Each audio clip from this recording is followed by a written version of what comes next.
নমস্কাৰ চাবলৈ আৰম্ভ কৰিছে আছামিজ ট্ৰেণ্ডিং আজি 7 মাৰ্চ আৰু আজিৰ দিনটোৰ কেইবাটাও গুৰুত্বপূৰ্ণ খবৰ লৈ আহিছোঁ আৰু এনেধৰণৰ খবৰসমূহ নিতৌ চাবলৈ চেনেলটো ছাবস্ক্ৰাইব কৰি ভিডিঅ'টোত এটা লাইক কৰি দিবলৈ আজিৰ দিনটোৰ প্ৰথমটো গুৰুত্বপূৰ্ণ খবৰ পুনৰ বিধানসভাৰ মজিয়াত শাসক বিৰোধীৰ যুদ্ধ দেখিবলৈ পোৱা গৈছে অসম বিধানসভাৰ বাজেট অধিৱেশনৰ নৱম দিনটোতো তীব্ৰ উত্তেজনা সদনত অখিল গগৈ আৰু অশোক সিংঘালৰ মাজত তীব্ৰ বাকযুদ্ধ জলসিঞ্চনৰ ব্যৱস্থাক লৈ বিধায়ক অখিল গগৈৰ প্ৰশ্ন অসমত কেতিয়াকৈ ভেকুলীৰ বিয়া পতা শেষ হ'ব বুলি প্ৰশ্ন বিধায়ক অখিল গগৈক বাৰম্বাৰ বহি থাকিবলৈ আহ্বান অধ্যক্ষ বিশ্বজিৎ দৈমাৰীৰ সদনত হুলস্থলীয়া পৰিৱেশৰ সৃষ্টি হৈছে নৱম দিনটোতো পুনৰ অসম বিধানসভাৰ মজিয়াত বাকযুদ্ধ দেখিবলৈ পোৱা গৈছে বিজেপি আৰু বিৰোধীৰ বাকযুদ্ধত উত্তাল সদন অসম বিধানসভাৰ বাজেট অধিৱেশনৰ নৱম দিনত উত্তপ্ত পৰিস্থিতিৰ সৃষ্টি হয়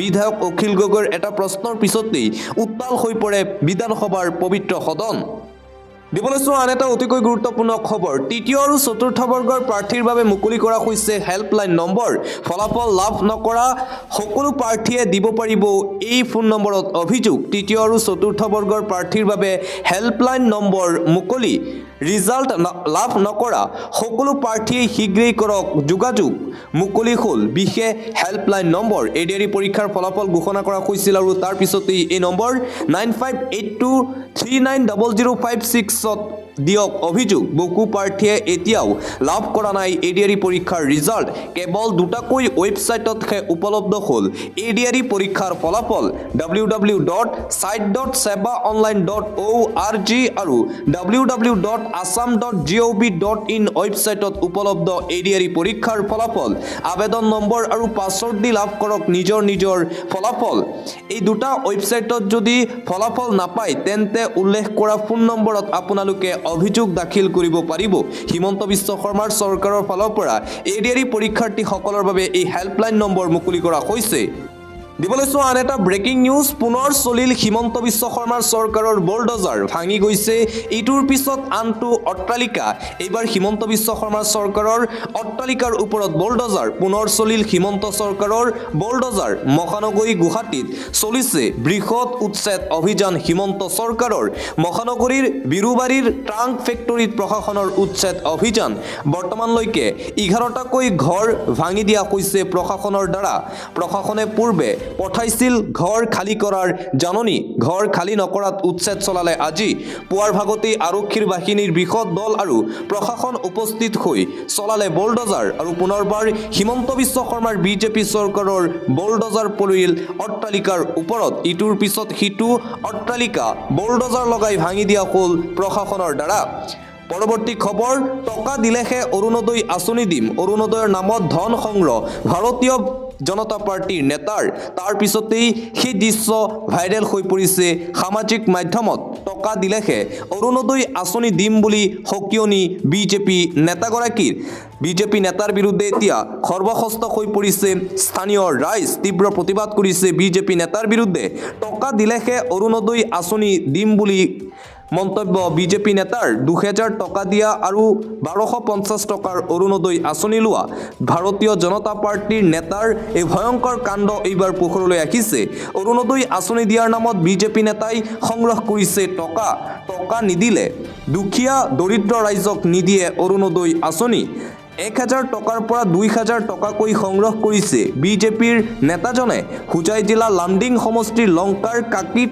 ঠাই ছুপাৰ পঞ্চায়তত সংঘটিত হৈছে এই ঘটনা টকা নিদিলে আঁচনি নিদিয়াৰ অভিযোগ ভূত সভাপতিৰ বিৰুদ্ধে পঞ্চায়তটোৰ 120 নং ভূত সভাপতি তথা বিজেপিৰ নেতা ৰাজকুমাৰ হৰিজনৰ বিৰুদ্ধে এই গুৰুতৰ অভিযোগ উত্থাপন কৰিছে স্থানীয় ৰাইজে টকা নিদিলে আনকি অৰুণোদয় আঁচনিৰ পৰা নাম কৰ্তন কৰাৰো হুংকাৰ দিছে বিজেপিৰ নেতাজনে আৰু তাৰ পিছতেই এতিয়া স্থানীয় ৰাইজে বিজেপি নেতাজনৰ বিৰুদ্ধে তীব্ৰ প্ৰতিবাদী কাৰ্যসূচী গ্ৰহণ কৰিছে দিবলৈছো আন এটা গুৰুত্বপূৰ্ণ খবৰ মাছ বিক্ৰীক লৈ কঠোৰ হৈ পৰিছে উচ্চতম ন্যায়ালয় SOP মানি মাছ বিক্ৰী কৰিব লাগিব মাছ বেপাৰীসকলে SOP জাৰি কৰা হৈছে মাছ বিক্ৰী কৰাক লৈ উচ্চতম ন্যায়ালয়ৰ ফালৰ পৰা এই SOP জাৰি কৰা হৈছে চালানী মাছ বিক্ৰীক লৈ কঠোৰ হৈ পৰিছে উচ্চতম ন্যায়ালয় বহিৰাজ্যৰ পৰা আমদানি কৰা মাছক লৈ গুৱাহাটী উচ্চ ন্যায়ালয়ৰ কঠোৰ নিৰ্দেশনা গুৱাহাটী হাইকোৰ্টে দিছে কঠোৰ নিৰ্দেশনা SOP জাৰি কৰিছে গুৱাহাটী হাইকোৰ্টে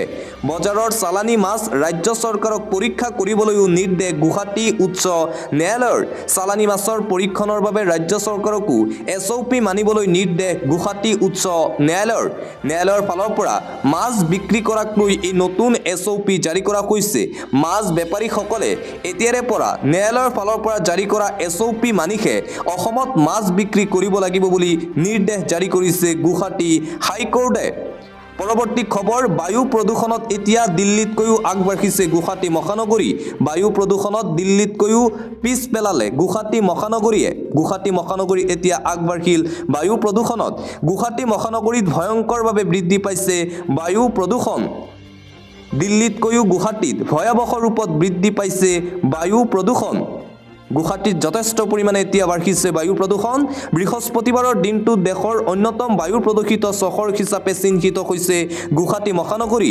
অসমত প্ৰদূষণ নিয়ন্ত্ৰণ পৰিষদৰ সূত্ৰই প্ৰকাশ কৰিছে এই তথ্য দিল্লীৰ বায়ু প্ৰদূষণৰো ৰেকৰ্ড ভংগ কৰিলে গুৱাহাটী মহানগৰীৰ বায়ু প্ৰদূষণে দিল্লীতকৈও এতিয়া আগবাঢ়িছে বায়ু প্ৰদূষণৰ ক্ষেত্ৰত গুৱাহাটী মহানগৰী পৰৱৰ্তী খবৰ জলসিঞ্চন বিভাগে ভুল তথ্য প্ৰকাশ কৰিছে বিধায়ক অখিল গগৈৰ মন্তব্য মন্ত্ৰী অশোক সিংখালে এটা প্ৰশ্নৰো উত্তৰ দিব পৰা নাই প্ৰশ্নৰ উত্তৰ দিবলৈ গৈ কেৱল মুখ্যমন্ত্ৰীকহে ধন্যবাদ জনালে মন্ত্ৰী অশোক সিংখাল বেপাৰ কৰিবলৈ অসমলৈ আহিছে বুলি মন্তব্য বিধায়ক অখিলৰ তেওঁ অসমৰ মাটি পানীৰ লগত কোনো সম্পৰ্ক নাই অশোক সিংখালক জলসিঞ্চনৰ মন্ত্ৰী পতাটো অৰ্থহীন বুলি মন্তব্য অখিলৰ অসমৰ মাটিৰ লগত সম্পৰ্ক থকা মানুহ এজনক জলসিঞ্চন মন্ত্ৰী পাতিব লাগিছিল জলসিঞ্চন বিভাগৰ সন্দৰ্ভত এই মন্তব্য কৰিছে শিৱসাগৰৰ বিধায়ক তথা ৰাইজৰ দলৰ সভাপতি অখিল গগৈয়ে মন্ত্ৰী অশোক সিংখালৰ বিৰুদ্ধে এইদৰে আক্ৰমণাত্মক ৰূপত দেখিবলৈ পোৱা গৈছে বিধায়ক অখিল গগৈক আন এটা ব্ৰেকিং নিউজ ভয়ংকৰ তথ্য উন্মোচিত হৈছে 517 টকাত 517 বিঘা মাটি বিধানসভাত উন্মোচিত সেমিকণ্ডাক্টৰৰ প্ৰকৃত স্বৰূপ বিধায়ক অখিল গগৈয়ে পোহৰলৈ আনিছে এই ভয়ংকৰ তথ্য এটা অতিকৈ গুৰুত্বপূৰ্ণ খবৰ এই মুহূৰ্তত আহি পৰিছে বিধানসভাত উন্মোচিত হ'ল সেমিকণ্ডাক্টৰৰ প্ৰকৃত স্বৰূপ অখিল গগৈৰ প্ৰশ্নত বিধানসভাত উন্মোচিত হ'ল সেমিকণ্ডাক্টৰৰ ন তথ্য ভয়ংকৰ তথ্য এইবাৰ ফাদিল হৈছে সেমিকণ্ডাক্টৰ প্ৰকল্পৰ নামত আবণ্টন 517.27 বিঘা মাটি 517 টকাৰ বিপৰীতে আবণ্টন 517.27 বিঘা মাটি বিধায়ক অখিল গগৈ পোহৰলৈ আনিছে এই ভয়ংকৰ তথ্য মাটিৰ উপৰিও টাটাই লাভ কৰিছে বৃহৎ পৰিমাণৰ ৰাজ সাহায্য ৰাজ্য চৰকাৰৰ ফালৰ পৰা পুনৰ ঋণ ল'বলৈ সাজু হৈছে হিমন্ত বিশ্ব শৰ্মাৰ বিজেপি চৰকাৰে ঋণ লৈয়ে আছে হিমন্ত বিশ্ব শৰ্মাৰ বিজেপি চৰকাৰে 11 মাৰ্চত পুনৰ ল'ব 900 কোটি টকাৰ ঋণ 4 মাৰ্চত লৈছিল 900 কোটি টকাৰ ঋণ যোৱা 4 মাৰ্চত হিমন্ত বিশ্ব শৰ্মাৰ চৰকাৰে লৈছিল 900 কোটি টকাৰ ঋণ আৰু অহা 11 মাৰ্চত পুনৰ 900 কোটি টকাৰ ঋণ ল'বলৈ সাজু হৈছে হিমন্ত বিশ্ব শৰ্মাৰ বিজেপি চৰকাৰে ঋণ লৈয়ে আছে হিমন্ত বিশ্ব শৰ্মাৰ চৰকাৰে ঋণৰ উপৰি ঋণ লৈ আছে হিমন্ত বিশ্ব শৰ্মাৰ বিজেপি চৰকাৰে আন এটা গুৰুত্বপূৰ্ণ খবৰ বিজেপিক পুলিয়ে পুখাই উভালি পেলোৱাটো এতিয়া জনগণে বিচাৰিছে সময়ৰ ইতিহাসত আটাইতকৈ অকৰ্মণ্য আটাইতকৈ নিষ্কৰ্মা মুখ্যমন্ত্ৰী হিচাপে হিমন্ত বিশ্ব শৰ্মাৰ নাম লিখা থাকিব ভাৰতৰ 5খন ৰাজ্যৰ তালিকাত কোন দিশৰ পৰা অসম আগত বিশ্বনাথত ক'লে এজেপিৰ সভাপতি লুৰিণজ্যোতি গগৈয়ে হত্যাকাণ্ড অপৰাধজনিত কৰ্মকাণ্ডৰ বাবে এতিয়া ভাৰতৰ 5খন ৰাজ্যৰ তালিকাত শীৰ্ষত আছে অসম পুনৰ হিমন্ত বিশ্ব শৰ্মাৰ বিজেপি চৰকাৰৰ বিৰুদ্ধে কেইবাটাও বিস্ফোৰক মন্তব্য কৰিছে অসম জাতীয় পৰিষদৰ সভাপতি লুৰিণজ্যোতি গগৈয়ে আন এটা গুৰুত্বপূৰ্ণ খবৰ, মন্ত্ৰী অশোক সিংখালৰ কোম্পানীৰ 90% শ্ৰমিক মিয়া নে আন কোনোবা। মন্ত্ৰী অশোক সিংখালে স্বাস্থ্য বিভাগতো বিভাজনৰ সৃষ্টি কৰিব। হিন্দু মুছলিমৰ মাজত বাছি বাছি চিকিৎসা প্ৰদানৰ ব্যৱস্থা কৰিব মন্ত্ৰী অশোক সিংখালে। অশোক সিংখালৰ মন্ত্ৰীপদ কৰ্তন কৰি তেখেতক অপসাৰণ কৰক। অশোক সিংখালক অপসাৰণৰ দাবীৰে ৰাজ্যপালক স্মাৰক পত্ৰ প্ৰদান কৰি পুনৰ মন্ত্ৰী অশোক সিংখালৰ বিৰুদ্ধে এইদৰে আক্ৰমণাত্মক ৰূপত দেখিবলৈ পোৱা গৈছে সদৌ অসম সংখ্যালঘু ছাত্ৰ ইউনিয়ন চমুকৈ আমছুৰ সভাপতি ৰেজাউল কৰিম চৰকাৰক। ভাৰতত প্ৰতি বছৰে 4,80,000 পথ দুৰ্ঘটনা হয় আৰু ইয়াৰ ফলত 1,80,000 লোকৰ মৃত্যু হয় ভাৰতত। এয়া হয়তো বিশ্বৰ ভিতৰতেই সৰ্বাধিক। এই দুৰ্ঘটনাসমূহৰ বাবে মূলতঃ দোষী চিভিল ইঞ্জিনিয়াৰসকল। সকলো ইয়াৰ লগত জড়িত নিশ্চিতভাৱে নহয়, কিন্তু যোৱা 10 বছৰৰ অভিজ্ঞতাৰ পৰা ক'ব পাৰোঁ যে যিসকলে বিস্তৃত প্ৰতিবেদন প্ৰস্তুত কৰে তাত বহুতো ভুল থাকে। পথ পৰিবহণ মন্ত্ৰী নীতিন গাডকাৰীৰ এই মন্তব্য পথ দুৰ্ঘটনাক লৈ। দিবলৈ চোৱা আন এটা অতিকৈ গুৰুত্বপূৰ্ণ খবৰ, বিজেপি চৰকাৰৰ বৃহৎ সিদ্ধান্ত, একেলগে ভাঙি পেলোৱা হ'ব 20,000 লোকৰ ঘৰ, বিচাৰিব কয়লাৰ ভাণ্ডাৰ। কয়লাৰ ভাণ্ডাৰ বিচাৰিবৰ বাবে বিজেপি চৰকাৰে ভাঙিব ঘৰ। বিজেপি চৰকাৰৰ বৃহৎ সিদ্ধান্ত গ্ৰহণ, একেলগে ভাঙি পেলাব 20,000তকৈও অধিক বাসগৃহ। বিজেপি চৰকাৰৰ কঠোৰ সিদ্ধান্ত, কয়লা ভাণ্ডাৰ বিচাৰি বৃহৎ উচ্ছেদ চলাব ভাৰতীয় জনতা পাৰ্টীয়ে। সম্পূৰ্ণ ধ্বংসস্তূপত পৰিণত হ'ব এখন চহৰ। চহৰখন ধ্বংসস্তূপত পৰিণত হ'ব। মৰুৱা চহৰৰ 20,000 ঘৰ ভাঙি পেলোৱাৰ সিদ্ধান্ত বিজেপি চৰকাৰৰ। 20,000 পৰিয়ালক পুনৰ সংস্থাপনৰো ব্যৱস্থা কৰিছে বিজেপিয়ে। 35,000 কোটি টকাৰে পুনৰ সংস্থাপন দিয়া হ'ব পৰিয়ালকেইটাক। মধ্যপ্ৰদেশৰ বিজেপি চৰকাৰে গ্ৰহণ কৰিছে এই বৃহৎ সিদ্ধান্ত। দিবলৈ চোৱা আন এটা পলিটিকেল ব্ৰেকিং নিউজ, বিহাৰৰ নিৰ্বাচনৰ পিছতেই প্ৰধানমন্ত্ৰী নৰেন্দ্ৰ মোদীৰ অৰ্থাৎ এনডিএৰ সংগ এৰিব পাৰে এনডিএৰ কিংমেকাৰ তথা বৰ্তমানৰ বিহাৰৰ মুখ্যমন্ত্ৰী নীতিশ কুমাৰে। পুনৰ বিপদত পৰিছে বিজেপি চৰকাৰ। বিহাৰ নিৰ্বাচনৰ পাছতেই নীতিশ কুমাৰে মাৰিব পাৰে পাভলুটি। এনডিএৰ সংগ ত্যাগক লৈ পুনৰ চৰ্চাত আছে কিংমেকাৰ নীতিশ কুমাৰ। জনসুৰজ পাৰ্টীৰ নেতা প্ৰশান্ত কিশোৰৰ মন্তব্যত তোলপাৰ ৰাজনীতি। পুনৰ ৰাজনৈতিক শিবিৰ সলনি কৰাৰ যুঁজা নীতিশ কুমাৰৰ।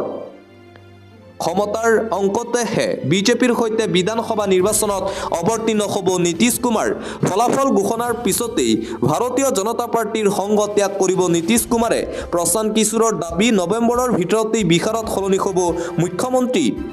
এয়া নীতিশ কুমাৰৰ ৰাজনৈতিক খেলেৰেই অংশ হ'ব বুলি দাবী প্ৰশান্ত কিশোৰৰ। নীতিশ কুমাৰৰ গাদীত নাথাকিলেও ল'ব কিংমেকাৰৰ ভূমিকা। বিজেপিৰ সংগ ত্যাগ কৰিবলৈ নতুন নীতি গ্ৰহণ কৰিছে বুলি দাবী প্ৰশান্ত কিশোৰৰ। যদিহে এয়া সত্য নহয়, ৰাজনীতি বাদ দিম বুলিও ঘোষণা প্ৰশান্ত কিশোৰৰ। বিহাৰ নিৰ্বাচনৰ পাছতেই নীতিশ কুমাৰে মাৰিব পাৰে পাভলুটি। এনডিএৰ সংগ ত্যাগ কৰাৰ পূৰ্ণ সম্ভাৱনা আছে নীতিশ কুমাৰে। বিহাৰ বিধানসভা নিৰ্বাচনৰ পিছতেই যদি নীতিশ কুমাৰে এনডিএ ত্যাগ কৰে তেন্তে নিশ্চিতভাৱে ভাৰতীয় জনতা পাৰ্টীৰ চৰকাৰ ভংগ হ'ব। দিবলৈ চোৱা আন এটা গুৰুত্বপূৰ্ণ খবৰ, ঘোষণা হ'ল ৰাভা হাছং শাসিত পৰিষদৰ নিৰ্বাচনৰ দিন। 2 এপ্ৰিলত হ'ব ভোটগ্ৰহণ। নিৰ্বাচনৰ দিন ঘোষণা কৰা হৈছে। মনোনয়ন দাখিলৰ অন্তিম তাৰিখ হৈছে অহা 15 মাৰ্চ। মনোনয়ন পত্ৰ প্ৰত্যাহাৰৰ অন্তিম তাৰিখ অহা 19 মাৰ্চ। ফলাফল ঘোষণাৰ দিন হৈছে 4 এপ্ৰিল। 4 এপ্ৰিল তাৰিখে ঘোষণা হ'ব নিৰ্বাচনৰ ফলাফল। ৰাভা হাছং শাসিত পৰিষদত সৰ্বমুঠ আছে 4,45,598 গৰাকী ভোটাৰ। পুৰুষ ভোটাৰ 2,16,181, মহিলা ভোটাৰৰ সংখ্যা 2,29,394 গৰাকী। সৰ্বমুঠ ভোট কেন্দ্ৰৰ সংখ্যা হৈছে 630। ঘোষণা হ'ল ৰাভা হাছং শাসিত পৰিষদৰ নিৰ্বাচনৰ ডেট। আন এটা গুৰুত্বপূৰ্ণ খবৰ, বিতৰ্কিত ইউটিউবাৰ ৰণবীৰ এলাহাবাদী অৱশেষত উপস্থিত হ'ল অসমত। বিতৰ্কিত মন্তব্য কৰি ক্ৰাইম ব্ৰাঞ্চত হাজিৰ ইউটিউবাৰ ৰণবীৰ এলাহাবাদীয়া। যিকোনো মুহূৰ্ততে বিপদত পৰিব পাৰে ৰণবীৰ এলাহাবাদীয়া। অসম আৰক্ষীয়ে সম্পূৰ্ণ নিৰাপত্তাৰ মাজেৰে আনিছে ৰণবীৰ এলাহাবাদীক। এলাহাবাদীয়াৰ বিৰুদ্ধে অসম মহাৰাষ্ট্ৰত ৰুজু হৈ আছে কেইবাটাও গোচৰ। দুয়োখন ৰাজ্যতে ৰুজু হৈ আছে 5টাকৈ গোচৰ ইউটিউবাৰগৰাকীৰ বিৰুদ্ধে। অশ্লীল মন্তব্যৰ অভিযোগত ৰুজু হৈছিল এই গোচৰ ৰণবীৰৰ বিৰুদ্ধে। বিতৰ্কিত মন্তব্য কৰি ক্ৰাইম ব্ৰাঞ্চত হাজিৰ ইউটিউবাৰ ৰণবীৰ এলাহাবাদীয়া। দিব লৈছোঁ ইণ্টাৰনেশ্যনেল ব্ৰেকিং নিউজ। চিৰিয়াত ভয়ংকৰ গৃহযুদ্ধ, গুলীয়াগুলীত থিতাতে 70 জনৰ মৃত্যু হৈছে বুলি জানিব পৰা গৈছে। চিৰিয়াত এক প্ৰকাৰ গৃহযুদ্ধ আৰম্ভ হৈছে। 70 জনতকৈও অধিক লোকৰ মৃত্যু হৈছে চিৰিয়াত। ৱাৰ ব্ৰেকিং এই মুহূৰ্তত জনাবলৈ চেষ্টা কৰিছোঁ। ৰাছিয়া, ইউক্ৰেইন, ইজৰাইল, পেলেষ্টাইনৰ পাছত আকৌ নতুন যুদ্ধ আৰম্ভ বিশ্বত। ক্ৰমাৎ অশান্ত হ'বলৈ ধৰিছে বিশ্বৰ ইখনৰ পাছত সিখন ৰাষ্ট্ৰ। চিৰিয়াত গৃহযুদ্ধই ল'লে ভয়ংকৰ ৰূপ। চিৰিয়াত আৰম্ভ হৈছে গৃহযুদ্ধ। ধাৰাবাহিক গুলীচালনাত থিতাতে মৃত্যু হৈছে 70 জনকৈ লোকৰ। বছৰ আল আছাদ আৰু সন্ত্ৰাসবাদীৰ মাজত ভয়ানক সংঘৰ্ষ। একাংশ বাসভৱনলৈ লক্ষ্য কৰি নিৰ্বিচাৰ গুলীচালনাৰ ঘটনা। মৃতকৰ ভিতৰত অধিকাংশই শিশু আৰু মহিলা বুলি জানিব পৰা গৈছে। সংকটজনক অৱস্থাত 1.5 শতাধিক লোকক ভৰ্তি কৰোৱা হৈছে হাস্পতালত। ভয়ংকৰ পৰিস্থিতি। সময় বাগৰাৰ লগে লগে যুদ্ধৰ বিভীষিকা বৃদ্ধি পাইছে চিৰিয়াত। ৰাছিয়া, ইউক্ৰেইন, ইজৰাইল, পেলেষ্টাইনৰ পাছত আকৌ নতুন যুদ্ধ আৰম্ভ হৈছে বিশ্বত।